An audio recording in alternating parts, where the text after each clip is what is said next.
welcome to another Mondays with Micah. I am here at the YMCA and we have these lovely people, ladies and gentlemen. I'm happy to say that we have two widows, a lady that lost her son last year, and a widower. I spoke with Tara Taylor this spring and said, you know, I've had multiple widows, and actually I ran into Ed last year, and he said, you know, the YMCA has been a great help to me walking out my grief. And I said, you know, you're the third person to tell me this in like a week. I've got a hunch there's more widows and widowers at the YMCA. I'm coming to where you are, and I like the idea of this health and wellness partnership. So Tara said, we believe in what you're doing. We want you to come. So April, we started an 8-week course called L.I.F.T, Living in Fellowship Together.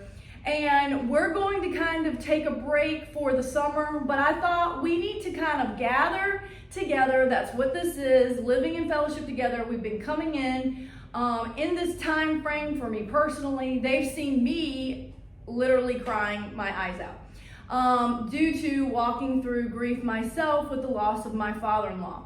So I have needed this class just as much as them, because there was somewhere I was going in the midst of sadness, knowing that I wasn't going to go through it alone. These people sent me cards. I know they've been praying for me, and all of that helps my heart feel happy again. So without further ado, I'm going to introduce you to Brenda. This is Deborah. Thank you. So I'm already messing up because I want her to be both names. And I knew I was going to get it wrong. So it's Brenda. Deborah. Thank you. In Micah's fashion, there's always going to be a little bit of moments of laughter due to my bad memory. And she sent me a beautiful card, and I should be able to remember that. I do remember that. Thank you. This is Patricia. We have Gwendolyn here, and we have Ed. Gwendolyn has been coming to our Widow Walk gatherings almost from the jump, I think, right? Mm-hmm. Yes, ma'am. And we are so happy that she has been coming, and she brings her son, and she's coming to this, sometimes not even working out. She's literally making an effort to come to these gatherings that we're having here at the Y. But we scheduled them every Tuesday at 11 o'clock. And that was because they did a workout class, which is called what? What's your workout class from 9:30 to 10:30? Bend, stretch, and move. Bend, stretch, and move. And how many people were in that class? We have about 45 today. Okay, 45 people, anywhere from 35 to 50 on average. They have a class every Tuesday and Thursday morning called Bend, Stretch, and Move. Okay. And so there's some amazing programs here for the retired community. And something that I have learned over the last few years is that movement and mind processing are integrated. They need to be more connected. We can talk a lot of things out, but I have found that it's a 3-part process. There is the thinking part of it, there's the feeling part of it, and there's the moving part of it. So the Y has been handling the moving part of it, and I have been trying to incorporate a little bit more of the thinking and the feeling part of it. And they may not fully understand that, but I hope over the last 8 weeks that you have sensed me challenging you with some questions, and that may have brought up some feelings. But the following week, you were able to bring some thoughts. Each one of them has their own experience. They have all brought, I hope for you, some understanding. Have these meetings brought some understanding, hearing someone else's perspective? Sure. Yes. Mm-hmm. And some kind of hard moments too. I mean, the reality that we're all walking through losses, and I am heading to a funeral today, to be honest. And so the losses kind of keep happening. So how do we walk through that with grace and a smile on your face, is what I like to say. How do we walk through grief with grace? And so I'm going to turn it over to you, ladies and gentlemen. Do you have some thoughts about why it matters to have a space like this to gather? And what is the importance of talking about your grief while actually grieving? Can any of you bring up some thoughts? Have any of the questions challenged your thinking? What have the last 2 months added to your quality of life of coming here to the Y? Well, when you're a widower, or in Debbie's case, losing a son, when you're around other people, they don't want to hear about your problems. Mm-hmm. And I can understand that. So, being with a group of, similar needs, I think it's helpful for all of us to hear each other as to what they've been through and going through. I know myself, what is today, the 29th? Yes. What's 29 and 39? 68? Okay, it's been 1,268 days since my wife passed. And I keep track of her every day, and I don't know where the rest of you are that detailed, but it's been helpful for me to talk to her and to say, I miss you. I miss you more today than I did yesterday, but not as much as I will tomorrow. And that sounds like a romantic to me, so it's good to hear a male perspective of what it feels like to lose a wife.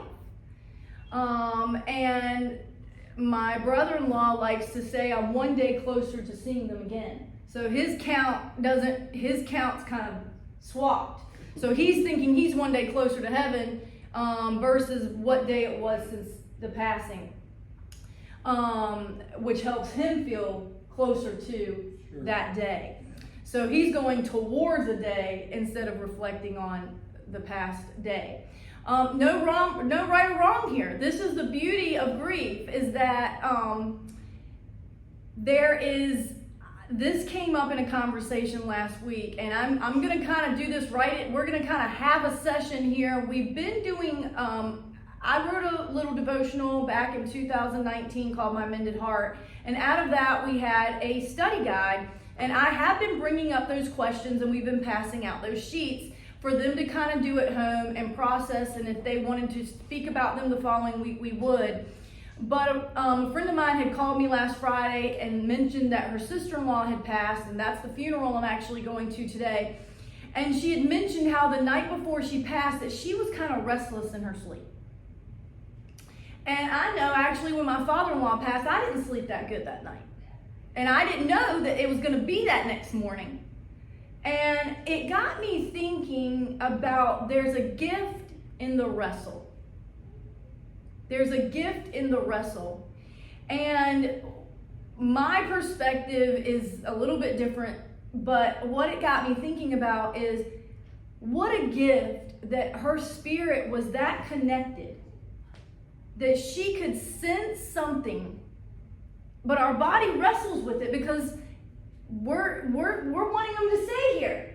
And she said to me, I wanted more time with her. I wanted more time.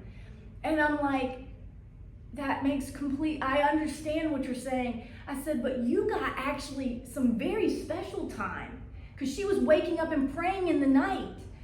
What kind of a sacred time is that when we can be praying for our loved ones in the process of their spirit letting go in this life? That is what I'm calling the gift in the wrestle. And so I'm presenting that thought with you ladies here today. This is a fresh thought that we love so deeply that we can feel, and you may hear that with twins. There's some kind of thing where twins know things. If we're that close with some of our loved ones, we do experience some internal turmoil in the letting go. And instead of us thinking that that's a negative thing, I think that's a pretty sacred and holy thing, to love deep enough that you're having a hard time letting go, you know? And do we want to be people that like, just go, you know? Like, does that understand just you thinking about that? What, can I ask the question to you ladies? This is a new thought, but has there been any gifts in the wrestle of letting go that you can share with those listening? Some of you have been processing grief a little bit longer. It's not a lot of fun in the process of grief, but is there any gifts, words of wisdom maybe we can call it, that you could share that in the midst of the hard, this happened or that happened? I'm not absolutely sure of one thing other than, as you can probably tell, I'm a little older than 20, and I've had a number of losses in my life, and it was always basically shut up and go on. And I've always felt like, oh, no one would care, really. No one, if I've moved around and things like that. But I find a certain comfort in the thought that I will once again hear my mother's voice, and I will smell the cologne of my husband, and I'll get a chance to talk out things with my dad. But it's almost always been we don't talk about things like that. That will bring other people down, and you really need to just get over it. And I have found an acceptance here that I can do things on my own terms and my own timeline, and I don't have to just shut up and take it, kind of. I'm a member, and I meet people, and it's like, oh, I didn't know you, and what a wonderful person you are. And that has meant a great deal to me, to be able to look upon the other folks and see that we do share some similarities, and no matter where I go, there will be people who understand, and that I can offer understanding too. Yes, thank you. Beautiful, Gwendolyn. Beautiful. And and I can tell you that grief is hard to understand. It demands a response, I like to say. But are we going to have healthy responses? And I think what Gwendolyn mentioned is very common. That, and you experienced a little bit of that too, right? As a younger child. That as a boy, even as a male, expressing your feelings was not in your time at that time a standard. Not manly. No, it was not. It's weak, right? To cry or whatever. And I used to think that women who would cry easily didn't feel very safe to me. Crying felt very overwhelming, I guess, and out of control. So when we cry, that felt out of control. And if you're out of control, that doesn't feel safe. So that is how I perceived people who easily could come to tears. Has tears been easy for you? Do you feel that tears make you feel better? Do you feel that they make you feel worse? Yeah, it feels better to release some of It that does, yeah. tension and There's the grieving. Yeah, there's What's so what? good point about you should laugh and cry every day. That's good. What was one of your tricks to crying? How do you get some of your tears out? Well, just looking at pictures, you can look at those and just talk to the picture and cry and tell that person, I'm doing okay. I'm getting through it. And see, it does get that lump in your throat because there's love. Love, and this is the beautiful thing about grief to me, is that it's really love. And we're trying to put that love into words, and I've heard it said that grief is love with no place to go. And so here at the Widow Walk, I am hoping that through grief expressions, some of the things we talk about, this is really about grief education, that we're finding what we love and where to put that love. And part of that for me is finding new widows and widowers that the Lord is bringing into my path on a regular basis to love on. So I feel like my love capacity is growing because I was just maybe giving it to my husband. Now I'm giving it to, you know, tens of 20, 30, 40, 50 different people I'm meeting all over. And that is growing my love. And that doesn't feel like grief to me. But if that's what grief looks like, then I'm accepting grief full on. And that release is real. So tears is a way to regulate your nervous system and bring it back into a state of calm, where I thought it was bringing me into panic. The panic that brings tears, the tears are there to help you bring panic down, not the pinnacle of panic, if you know what I mean. So, Brenda, do you have any thoughts? Deborah? Thank you. I'm going to get it wrong the whole entire time. So, No problem. I didn't want you to be the butt of the joke either. I do not. Write your name on your forehead for I'm her. gonna wear a name tag. She's next- been here next- every single time. It's ridiculous. I think probably what I would share is that I'm new to this grieving process, Yes. and how much I appreciate the feedback that I'm receiving from you guys. It's been 6 months since my son died unexpectedly, and the tears haven't come. And I know they will. Mhm. And I've heard a lot of your stories, and that brings me encouragement. And I know the Lord's going to see me through this, but I needed a group that's been through it and can help me understand what this is all about. And I appreciate that. Thank you, Micah. And that is where love meets each other in their loss, and hopefully we can kind of lift up. So where the grief can kind of sink us down into the pit, if you want to call it. It can be kind of a, you know, try to throw us into a ditch, I try to say. Some things feel sudden. And how many years has it been for you? It's been 4 years that my husband was declining, Mm-hmm. and then he passed away 4 or 5 months ago. Right. So, So you're I was sort of grieving Before. for 4 years Mhm. beforehand, Mhm. and so it was really comforting to know that he is in a better place, that he was so miserable at the end. And so it was really, it's been comforting to talk with these people that I don't feel comfortable sharing with outsiders, Mhm. that I don't want to burden them with my burdens. Mhm. Mhm. And we are sharing with each other, and it's comforting to do that. You know, the scripture talks about that we can bear each other's burdens. Mm-hmm. And I have found too that, as Gwendolyn mentioned, you know, nobody wants to be the Debbie Downer. Nobody wants to bring the bad news, and sometimes I've learned that we don't have to always match somebody else's energy. Does that make sense what I'm saying? So if I come in down, you don't have to be down with me. And that's the benefit of this group, is that the days that I came in down, they weren't as down. And they were able to lift me up and get me back on baseline, because I had dropped way below the line. And the tears did not stop until that night, you guys. And so I had a lot to let out that I did not know I had to let out. And that got me feeling very not safe, to be honest. Panicked inside my body.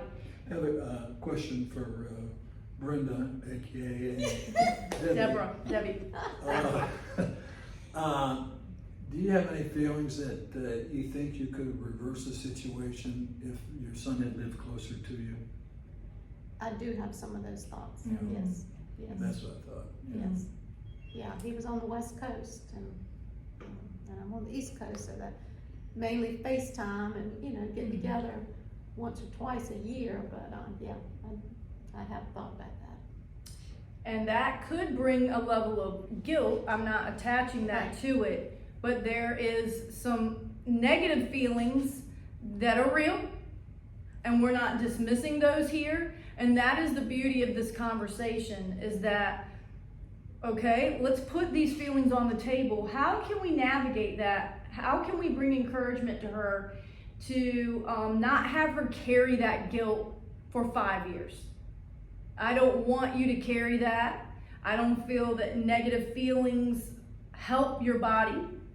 it doesn't bring health to your body.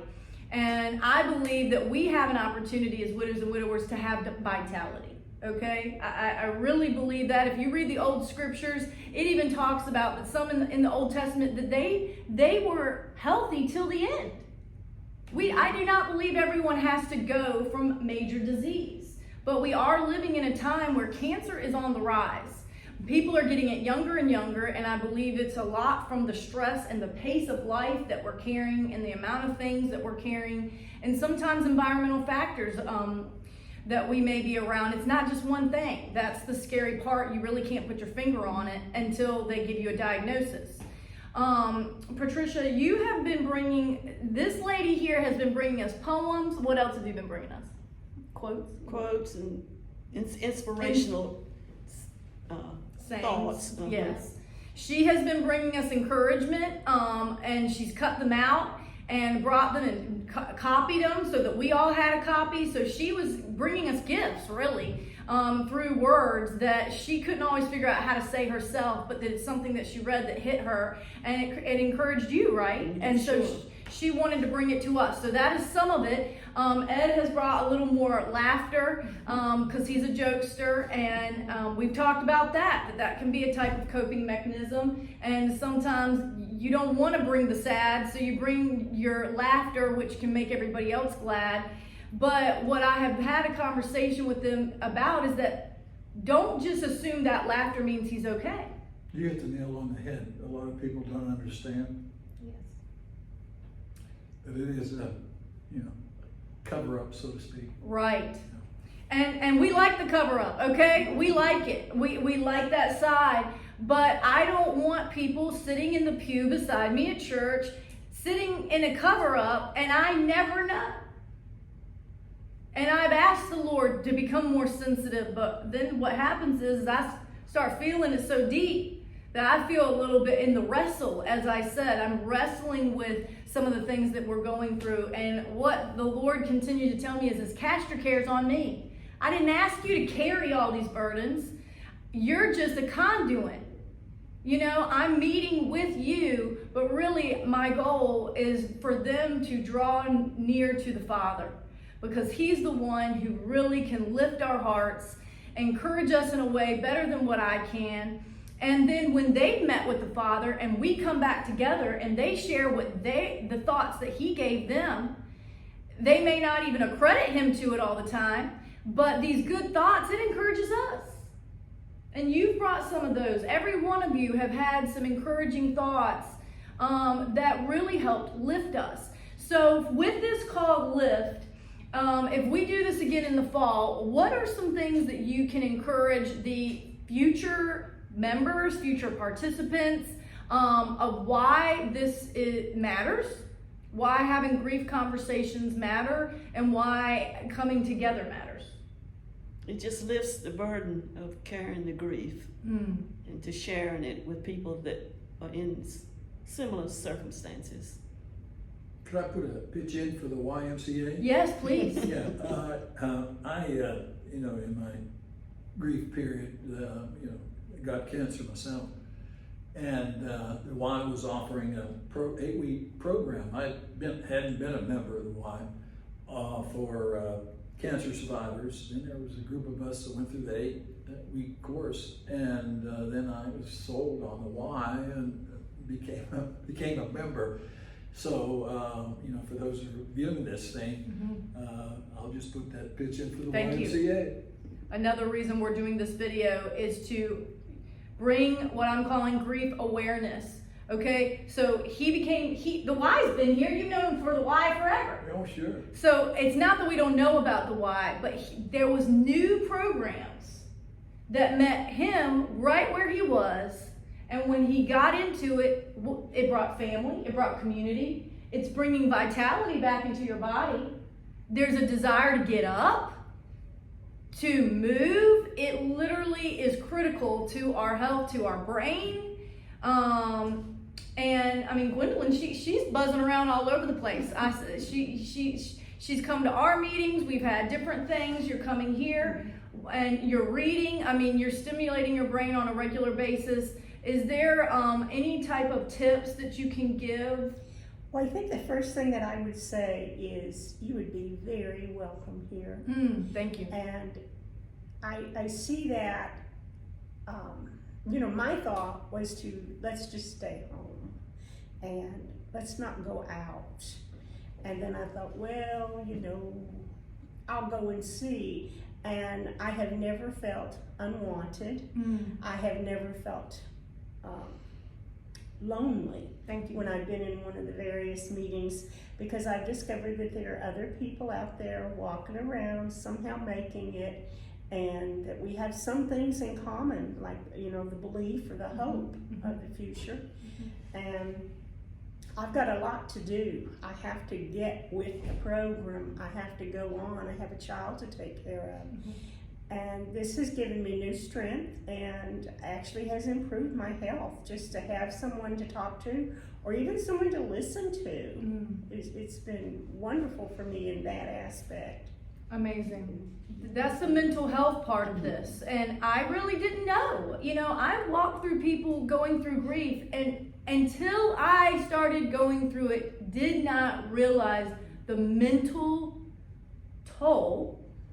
We maybe expect the emotional toll, but then we don't know what to do with the emotional part of it. And then you're trying to figure it out in your head how to deal with the emotional part of it.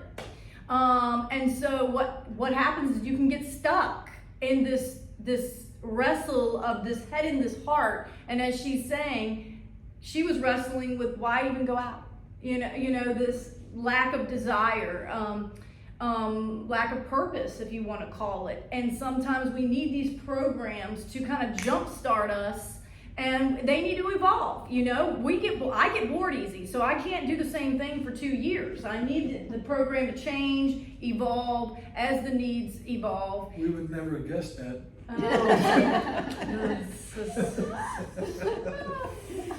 Undiagnosed ADHD or ADD, I don't know. But Let me ask you, how are you going to use this? this is going on my video that I vlog every week. So Mondays with Micah is what we're doing here. Okay. And his wife I spent a lot of money in his wife's shop because I love shopping. And she always found me the perfect thing. Okay, it was a great place downtown, Alphabet Soup, and it was a place we gathered. It was a place that we felt feminine, you know, and she had good taste. He said that he looked in his house. One of the things he shared, and I think he'd be okay with me sharing it, is that he looked around his house and he realized he didn't buy anything in his house. And so these are some of the laughter that we had of the reflecting on the music that he would play to, you know, he dances in his house. I don't even really dance in my house, but I'm finding out that this, you know, in these latter years, but you like to dance, right? Well, yeah. Okay. He likes to move. He likes to move. And so he entertains himself. He entertains himself, and then thankfully he entertains us as well. Do you have any final thoughts for the listeners? I just would like to reiterate that if you would benefit in any way, if there's any possibility, that everyone is welcome. Yes. And we have time and understanding even to welcome you in, to talk with you, or to just say hello in the grocery store. Mm-hmm. Thank you. What about you? Well, yeah, I think it's wonderful what you've done, not only with this Yes. program, but what you've been doing for, what, 9, 10 years or longer. It'll be 8 years in June. You know, and we really appreciate what you've done for us and set this thing up, so. Thank you. Trisha, what about you? Yeah, it's been wonderful to have somewhere to vent whatever we are feeling, and people can understand what we're doing and going through. And there's no judgment, and that's not maybe a term Gwendolyn's mentioning the thing about being welcome, but you know, I have made it very clear that what we say here stays here, and that these types of conversations, I like to use the term, are more sacred because their heart matters. And we don't want to hurt the heart that's hurting, that's already hurting. We don't want to compound the hurt. And so, but I have felt encouraged every single time. And the things that they have shared and the experiences throughout the week, things that have kind of brought to light and that they brought it to the meeting, lifted us. And so Tara was the one who really came up with the name in the first place. I said, that's it. It's about lifting each other up in fellowship. And lastly, what would you like to say? She's worn this shirt almost every single time, and I love it so much because she has her avocardio. Yep. Avocardio. Yes. Well, I've been a member of the Y for a long time, and just amazing people here, and I just cannot tell you how overwhelmed I was with the support when my son passed away. Mm-hmm. We're family here, Yes. and I would greatly encourage anyone who would like to join the Y or come try it out. Yes. Great community here, family. And that is the best way to end this, is that the Y has been focused on family from the beginning and movement, really, and bringing people together. And my kids have grown up here. You know, the memories, I started doing gymnastics at 8 years old here. And realized, and for 5 years I did that. So I was being raised here at the YMCA through the gymnastics, and my best friend and my sister did the swim team, and my husband was here doing basketball, sun up to sundown. So the Y is a safe place. One of the few places we can really say that now, that has this many people in it. They govern this place. They continue to strategize. There's always amazing people working here. Tara, again, I just thank you for what you have done since you've been working here. She has said the same sentiment that, you know, this is my family. And, you know, sometimes we kind of feel like our blood family is our family, or our church family is our family, but not all of us are in the same churches. And so it's giving us another opportunity to intersect with each other in a place that we may not have normally met. And so that's brought a new family. This is like a new family for me, with people that I wouldn't have seen on the regular. So that again brings growth. And so thank you so much, ladies and gentlemen, for trusting me to bring whatever harebrained idea I have about how do we walk through grief with grace and a smile on our face. We are missing Colette. There was one more here that also brought really beautiful reflections and faith and hope. And so she wasn't able to be here today, but we hope we can do this again. And please share this and let your friends know that if you are going to the Y and you didn't know this existed and you're going through grief, it doesn't just have to be from a widow or widower perspective. I did not say that. And so if you're walking through grief and you feel like the grief is getting a little too heavy, get in touch with us. We want to create space for you. And we are continuing to do that. We are meeting twice a month. In the summer, we're probably only going to do it once, and try to do a social. What about that? We're going to try to do some social stuff and get some fun and food and fellowship. We've been kind of talking a lot. Let's get a little more social. Let's get do some things. So we've got some ideas. Stay tuned. Check out on our link at the top. There's a running reel at the top of our website at thewidowwalk.org. Click on that. That tells you the updated gatherings for each month of where we're going to be. So if you're ever wondering what's going on, go to thewidowwalk.org or our Facebook page. There will be updates on there. See you next time. Can everybody say bye? Bye.